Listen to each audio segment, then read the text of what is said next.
Cet été, nous avons testé pour vous une sélection de vêtements rafraîchissants. Un t-shirt, un gilet passif, une casquette, un bandana et un gilet actif.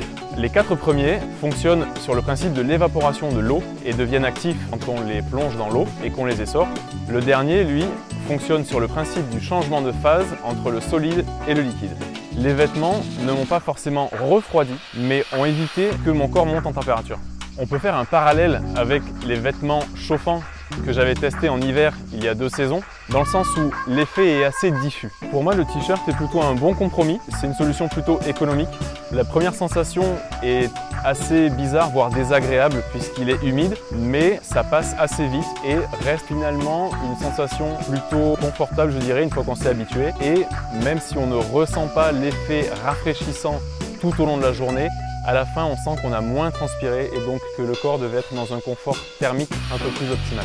Le gilet passif, lui, je trouve, donne une sensation de rafraîchissement un peu plus intense. En revanche, il est juste au corps et il est parfois un peu moins agréable à porter.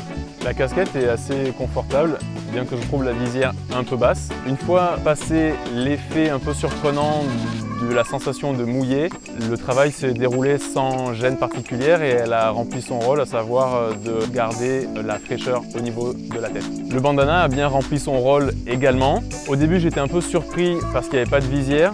Ça m'a un peu gêné vis-à-vis du soleil, mais en fin de compte, il est tout à fait confortable. J'avais peur que ça puisse gratter un peu la tête, mais pas du tout. Le gilet actif, lui, je trouve, procure une sensation de fraîcheur encore plus intense que le gilet passif, ce qui est logique vu sa technologie. Par contre, il est beaucoup moins confortable. Le plastron en plastique qu'on a sur le torse, quand on se baisse, c'est pas très confortable.